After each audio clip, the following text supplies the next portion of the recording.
నమస్కారం వార్తలకు స్వాగతం. ముందుగా ముఖ్యాంశాలు. వైసీపీ లీడర్ ప్రెస్ మీట్, పలు అంశాలపై వివరణ. మాజీ మంత్రి కేటీఆర్ ప్రెస్ మీట్, ఇరు పార్టీలపై ఫైర్. మాజీ మంత్రి కేటీఆర్ మీడియా సమావేశం నిర్వహించారు. ఈ సందర్భంగా పలు అంశాలపై ఆయన మాట్లాడారు. తెలంగాణ వాటా 42% అనుకుంటే, ఎందుకంటే 58-42 రేషియోలో పంపకాలు జరిగినాయి కాబట్టి 42% అనుకుంటే తెలంగాణ వాటా తెలంగాణలోని 10 జిల్లాలకు దక్కింది కేవలం 10,080 ఉద్యోగాలు మాత్రమే.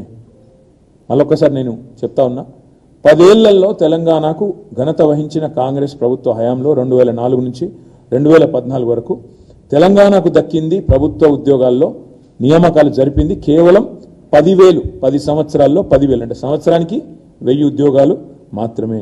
కానీ అదే కేసీఆర్ గారు ప్రభుత్వం ఏం చేసింది?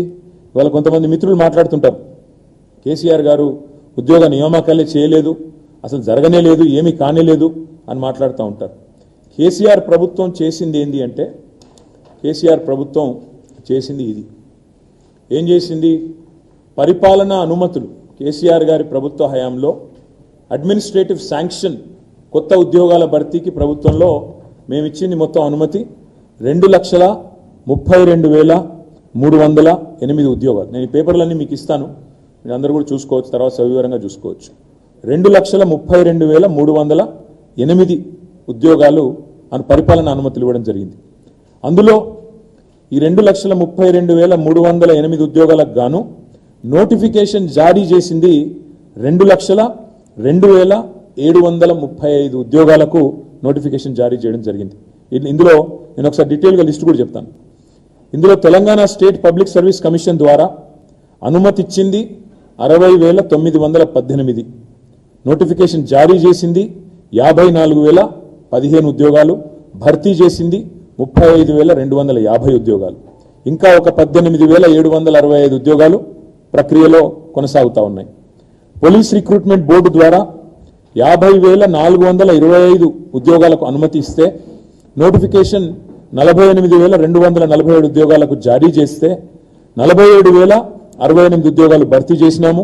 1,179 ఇంకా భర్తీ దశలో ఉన్నాయి.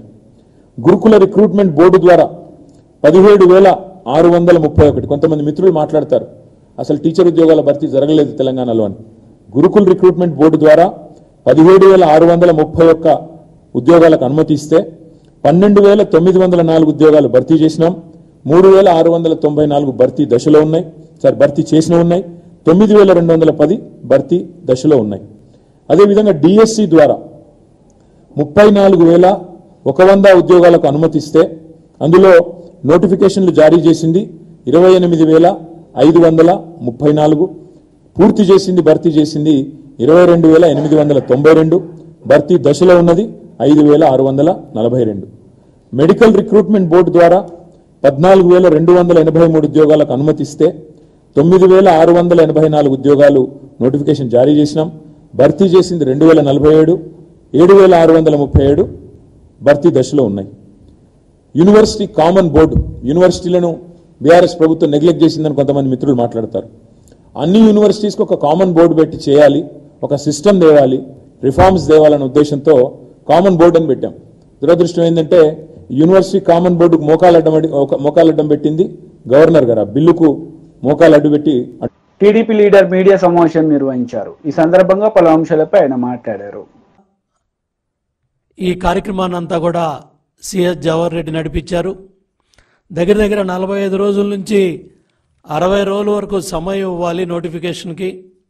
వివిధ డిపార్ట్మెంట్లో ఉన్న ప్రతి ఒక్క అర్హత ఉన్న అధికారి కూడా దానికి అప్లై చేసుకోవాలి. తర్వాత వాళ్ళ మీద ఏమేం కేసులు ఉన్నాయి, ఏమేం సర్వీస్ ఉంది, ఏమేమి వాళ్ళు రికార్డ్స్ పెట్టారు, అవన్నీ కూడా తరోగా.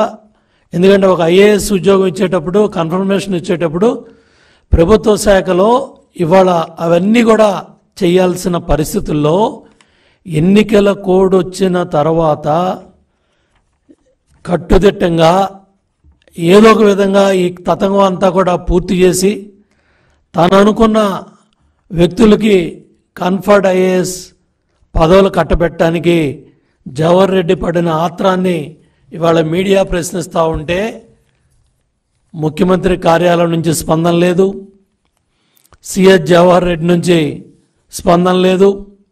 అడ్డగోలుగా కన్ఫర్డ్ ఐఏఎస్ ప్రక్రియని మీడియా ఘోషిస్తూ ఉంటే ఎందుకు మీరు నోరు తెరవలేకపోతున్నారు? నోటిఫికేషన్పై గోప్యత ఎందుకు? గడువు ఎందుకు తక్కువ పెట్టారు? ఆగమేఘాల మీద జాబితా ఎందుకు రెడీ చేశారు? దరఖాస్తులు స్క్రూటినీ కూడా ఎందుకు సవివరంగా చేయలేదు? పాత జాబితాలో ఉన్న పేర్లు మళ్ళీ ఎందుకు పెట్టారు?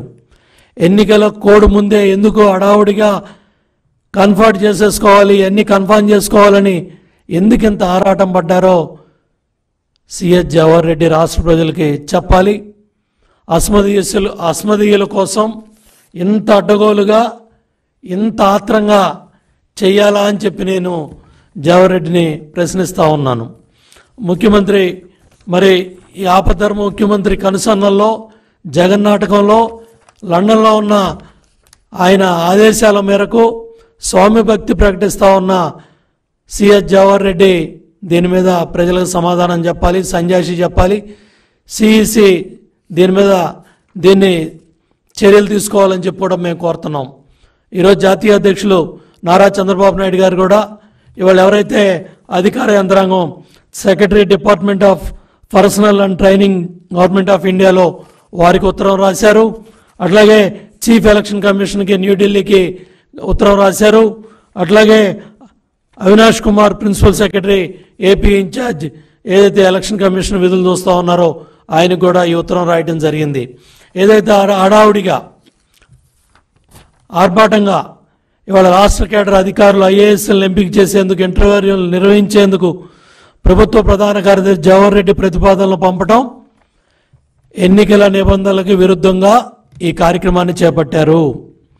జూన్ 4వ తారీఖున ఎన్నికల ఫలితాలు ఉన్నందువల్ల ఈ పదోన్నతుల ప్రక్రియ చేపట్టడం అనేది సరైన నిర్ణయం కాదని చెప్పి కూడా తెలియజేయడం జరిగింది. అదేవిధంగా ఎవరైతే యూపీపీఎస్సీ చైర్మన్కి కూడా చాలా క్లియర్గా ఈ వివరాలని యూనియన్ పబ్లిక్ సర్వీస్ కమిషన్ చైర్మన్కి కూడా ఈ వివరాలన్నీ కూడా చంద్రబాబు నాయుడు గారు తెలియజేయడం జరిగింది. ఏదైతే మొండితనంతో ఇంటర్వ్యూలు నిర్వహిస్తే పూర్తిగా ఇది ఎన్నికల కోడ్ ఉల్లంఘించినట్టే. ఈ పదోన్నత జాబితాలో ఉన్నవారు కూడా ఎవరైతే ఇవాళ మీరు షార్ట్ లిస్ట్ చేస్తూ ఉన్న 49 మంది అని చెప్తా ఉన్నారో కమర్షియల్ డిపార్ట్మెంట్లో చాలామంది అర్హత ఉన్న వ్యక్తులు అప్లై చేసుకోవడానికి కనీసం నోటిఫికేషన్ కూడా సచివాలయంలో హెచ్ఓడీలకు కూడా తెలియజేయాల మీ నోటిఫికేషన్. అంటే ఏ స్థాయిలో అధికార దుర్వినియోగం జరుగుతూ ఉంది, ఏ స్థాయిలో మీరు అస్మదీయుల కోసం పనిచేస్తూ ఉన్నారు, ఏ స్థాయిలో మీ జిల్లా అధికారుల్ని మీ అస్మదీయుల్ని మీ బంధుగణాన్ని మీకు సంబంధించిన వ్యక్తుల్ని తెచ్చుకోవడానికి మీరు ధనంజయ రెడ్డి జవహర్ రెడ్డి ఎంత ఆరాట పడతా ఉన్నారో ఈ వాస్తవాలన్నీ కూడా ఇవాళ మీడియా ద్వారా బయటకు వచ్చాయి. మీరు ఎవరైతే ఇవాళ షార్ట్లు ఇచ్చే 49 మంది వచ్చారని చెప్తున్నారో ఆ 49 మందిలో మీకు కావాల్సిన వాళ్ళని మీ అస్మదీయుల్ని మీ జిల్లా వ్యక్తులకు మెజార్టీ నెంబర్ ఇచ్చి దగ్గర 10 మందిని ఎంపిక చేశారు. అతి తక్కువ సమయంలో ఎటువంటి నిబంధనలు కూడా పాటించకుండా, ఎటువంటి ఎన్నికల నిబంధనలు ఏ లెక్క పెట్టే పనే లేకుండా అడ్డగోలుగా ఈ 10 మందిలో 5 మంది మీ సొంత జిల్లా మీ సామాజిక వర్గానికి సంబంధించిన వాళ్ళని, మీ జిల్లాకు సంబంధించిన వాళ్ళని 10 మందిలో 5 ఉన్నారు. 49 మందిలో 10 మందిని ఏరారు. ఆ 10 మందిలో మీకు కావాల్సిన 2 వ్యక్తులు ఎవరైతే గడికోట మాధురి స్టేట్ ఆడిట్ డిపార్ట్మెంట్లో అధికారి, డీడీ స్థాయిలో 8 సంవత్సరాల సర్వీస్ పూర్తి చేయాలని రూల్స్ ఉన్నప్పటికీ కూడా కేవలం డీడీ క్యాడర్లో 2 సంవత్సరాల అర్హత ఉన్నప్పటికీ కూడా టీడీపీ పోలిట్ బ్యూరో సభ్యులు వర్ల రామయ్య మీడియా సమావేశం నిర్వహించారు. ఈ సందర్భంగా సీఎం జగన్ రెడ్డిపై మండిపడ్డారు. మీ దగ్గర లేదా? ఉంటే ఆ రోజునే వచ్చింది కదా, లోకమంతా కోడే కూర్చుంది. ఆ రోజున మీ గౌరవ పిన్నెల్లి రామకృష్ణారెడ్డి గారు మంది మార్పులంతో ఆ బూత్లోకి వెళ్ళటం, ఆ బూత్లో ఉన్న పిఓస్ అధికారులందరూ కూడా లేచి నిలబడి ఆయన్ని స్వాగతించటం నమస్కారాలతోటి, ఈయన సరాసరి అక్కడికి వెళ్ళటం, దాన్ని బద్దలు కొట్టడం, అవన్నీ కూడా వీవీప్యాట్స్ అన్ని బయటపడటం. వీవీప్యాట్ చూశాడు ఆయన, 6 వైసీపీ 22 టీడీపీ, గంగవెర్రులు ఎత్తాడు ఆయన. ఈ బూత్లోనే ఈ రకంగా టీడీపీకి ఇంత మెజార్టీ ఉంటే నా బతుకు అవుట్, నేను ఓడిపోతున్నానని, ఏదో అసలే కోతి కళ్ళు తాగింది, నిప్పు తొక్కింది, ఇంకెట్లా ఉంటుంది ఆ కోతి పరిస్థితి? అదే ఆ రోజున మిస్టర్ పిన్నెల్లి పరిస్థితి. బద్దలు కొట్టాడు, బయటపడింది. మెజారిటీ టీడీపీకి వస్తుంది, ఏది అబ్సల్యూట్ మెజారిటీ టీడీపీ కనపడుతుంది. ఏమి చేయాలో అర్థం వల్ల కనిపించిన టీడీపీ వాళ్ళందరినీ కొట్టుకుంటూ వెళ్ళిపోయాడు. మా శేషగిరి ఏజెంట్గా ఉంటే అతన్ని ఇష్టం వచ్చినట్టుగా కొట్టాడు, బయటకు వచ్చినంత వీడిని వేసేయండి అని చెప్పాడు, వాళ్ళందరూ ఇష్టం వచ్చినట్టుగా కొట్టాడు. అది అటెంప్ట్ మర్డర్ కాదా? అక్కడ ఉన్న పోలీసులు ఏం చేశారండి? గాడుగులుగా, సారీ అతను ఏం చేశారండి? 2 పోలీసులు వేస్తే వాళ్ళు పట్టుకోవద్దండి ఇతన్ని, పట్టుకొని బంధించి పెడరెక్కలు విరిచి కట్టి, తాడుతో కట్టి, లేకుంటే హ్యాండ్ కప్ ఉంటే హ్యాండ్ కప్ వేసి అతను పోలీస్ స్టేషన్కి తీసుకెళ్ళొద్దండి. దగ్గరుండి కారు ఎక్కించి పంపిస్తారా? అది మీ పోలీసులు, నువ్వు నియమించిన పోలీసులు, నీ తాబేదారులుగా పనిచేసిన పోలీసులు. చంద్రబాబు గారికి సంబంధం అండి? ఈ రోజున నీ గత ఏంటి? పరారిలో ఉన్న పోలీస్ అంటే తడుపుకుంటున్నావు నువ్వు. నీ పేరు చెబితే పోలీసులు కూడా ఆ రోజు తడుపుకున్నారు. ఇప్పుడు పోలీసుల పేరు చెబితే నువ్వు నీ తమ్ముడు తడుపుకోవట్లా? ఇంకా మీరు నోటికి వచ్చినట్టు మాట్లాడతారా? నేను అడుగుతున్నా సజ్జల రామకృష్ణారెడ్డి గారిని, ఇంకా నువ్వు ప్రెస్ పెట్టి మాట్లాడే ధైర్యం ఉందా నీకు? వాళ్ళ నాయకుడు అంట వెళ్ళేటప్పుడు అంట 144 వస్తాయిలే అన్నా అని ఈయనకు చెప్పాడంట. ఏంటి 144 వచ్చేది? ఎక్కడ నీకు 144 వచ్చేది? ఇంకా ఎవరిని మోసం చేస్తావు మిస్టర్ చీఫ్ మినిస్టర్? ఇంకా ఎవరిని మోసం చేస్తావు అంటే జారిపోతున్నారు అందరు కూడా. కొన్ని చోట్ల తమ్ముడు నవ్వుతున్నావు, కొన్ని చోట్ల ఏజెంట్గా ఉండటానికి రావటం లేదు కౌంటింగ్కి, తెలుసా మీకు? అది నేను చెబుతాను. ఆ విలేజ్ కూడా, ఆ విలేజ్లో నేను ఆ సెంటర్లో నేను కౌంటింగ్ ఏజెంట్గా వెళ్ళను. ఎందుకు ఈ పరిస్థితి మీకు ఎందుకు వచ్చింది? అన్ని రోజులు ఒకలాగా ఉంటాయనుకున్నాం, లేదు. ప్రజలు తిరగబడిన రోజున ఒక నిశ్శబ్ద విప్లవం మీకు తెలియకుండా భగ్గుమని మండింది. ఆ రోజున అన్ని పోలింగ్ బూతుల్లో కూడా ఆ నిశ్శబ్ద విప్లవ గొప్పతనాన్ని చూపించారు. నేను ఆ బటన్ నొక్క, నేను ఈ బటన్ నొక్క అన్నది ఏమీ లేదండి. ప్రజలకి అభివృద్ధి కావాలా, సంక్షేమం కావాలా, డెవలప్మెంట్ కావాలా, రాష్ట్రం ప్రజాస్వామికంగా నడవాలా, రాజ్యాంగబద్ధంగా నడవాలా, స్వేచ్ఛగా బజార్లకు వెళ్లే అవకాశం వారికి కావాలా, అర్ధరాత్రి అయినా క్షేమంగా తిరిగి వచ్చే పరిస్థితులు కావాలా? అవి ఉన్నాయా? నేను ఒక మాచల్లో అడుగుతున్న పిన్నెలిని, ఉన్నాయా? క్షేమంగా తిరిగి రాగలరా? మీ తురకా కిషోర్ దెబ్బకి, నీ 2 దెబ్బకి ఎవరైనా వస్తారా? కానీ ఇప్పుడు బయటకు వస్తున్నారు జనం అంతా. సాయంత్రం అయితే మాచర్ల సెంటర్లు కూడా జనంతో నిండిపోయింది. ఎందుకు? స్వేచ్ఛా వాయువులు పీల్చుకున్నారు. ఎప్పుడైతే ఈ అన్నదమ్ములు ఇద్దరు పరారులో ఉన్నారో, ఎప్పుడైతే పోలీసులు వీళ్ళు వెంటబడ్డారో, వీళ్ళు అసలు భద్రయ్యలు కాదు, వట్టి ఉత్తి భద్రయ్యలు అని తెలిసిన తర్వాత జనమంతా కూడా మాచర్లలో వీధుల్లో సరదాగా తిరుగుతున్నారు.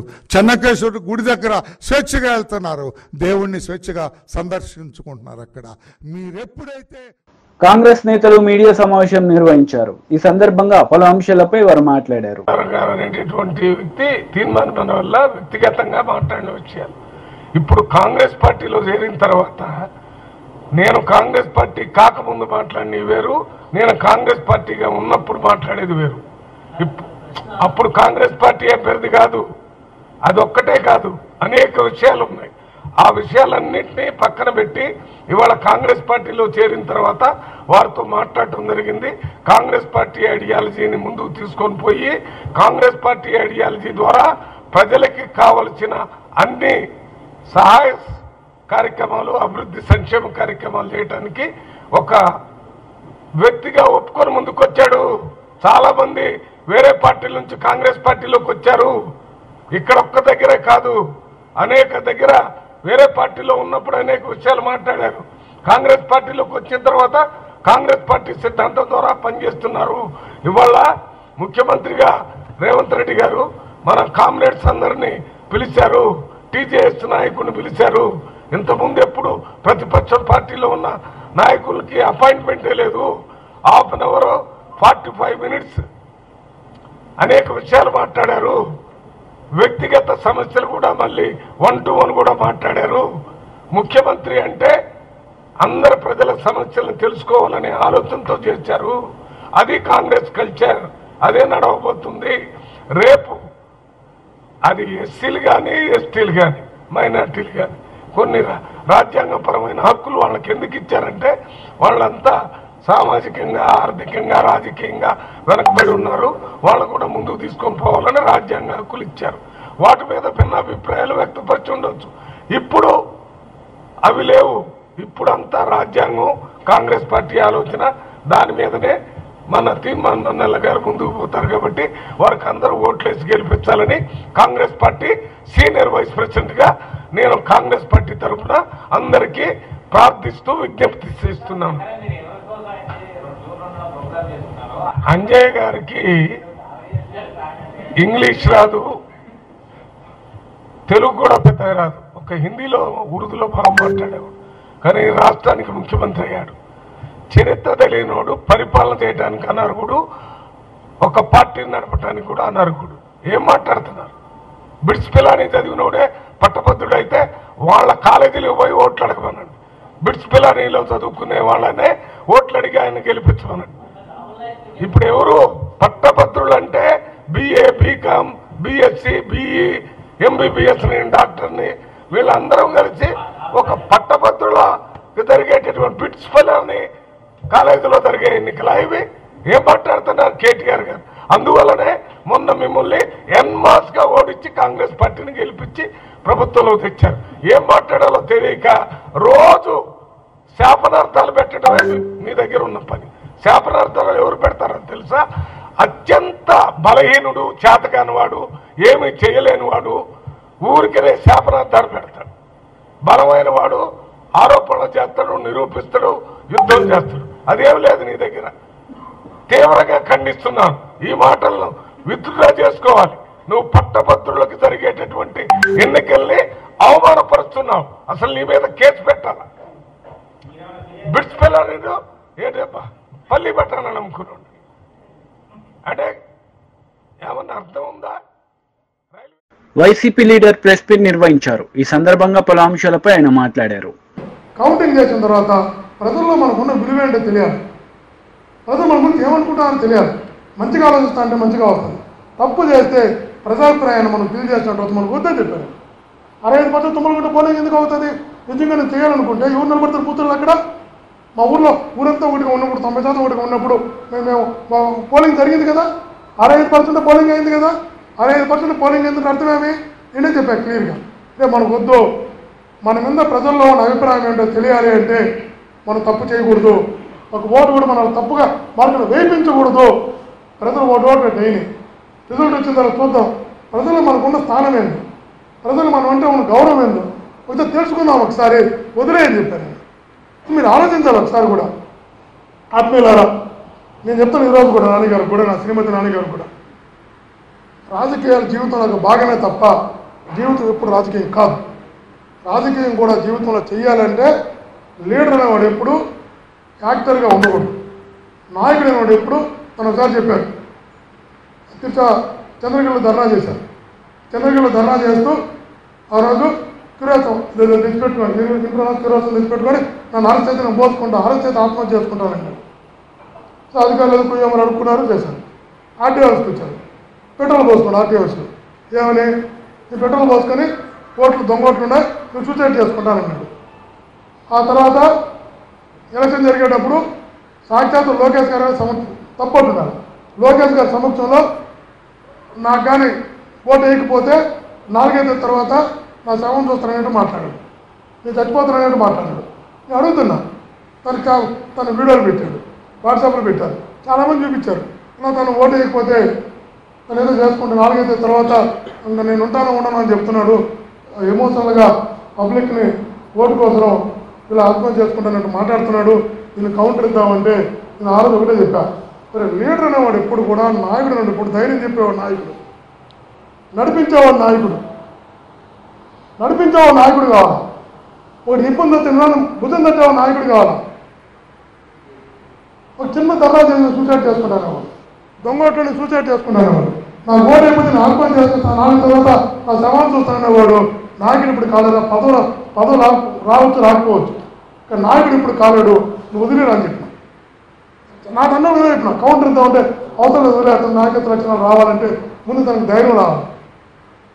ఎంత ధైర్యం రావాలంటే బాధపడేవాడిని ఓదార్చగలగాల, భయపడేవాడిని ధైర్యం చెప్పగలగాల, నడిపించగలిగేవాడిని నాయకుడు అవుతాడు తప్ప నేనేదో చేసుకుంటాను నాకు జరగకపోతే అనేవాడిని నాయకుడు ఎలా అవుతాను నాకు అర్థం కావట్లేదు.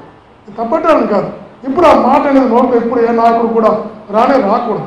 ఒక్కసారి నోట్లో ఒక్కసారి నేనేదో చేసుకుంటా ఆత్మహత్య చేసుకుంటా ప్రతిదానికనే వ్యక్తి తన జీవితకాలంలో ఎప్పుడు కూడా, ఈరోజు రాజకీయాలు పక్కన పెడదాం, ఆ మనస్తత్వం తనకు అలవాటు అయిన తర్వాత తనకి ఎప్పుడు తన మీద తనకు నమ్మకం ఉంది.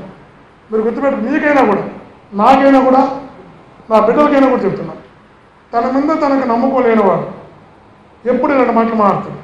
అది ఇది చేసుకుంటాను ఇప్పుడు అనకూడదు. నాయకుడు అనేవాడు తనకు కూడా విజ్ఞప్తి చేస్తున్నాను. జీవితంలో ఎప్పుడు కూడా నాని గారిని కూడా మనస్ఫూర్తిగా విజ్ఞప్తి చేస్తున్నాను. ఎప్పుడు కూడా వార్తలు ముగించే ముందు ముఖ్యాంశాలు మరోసారి. వైసీపీ లీడర్ ప్రెస్ మీట్, పలు అంశాలపై వివరణ.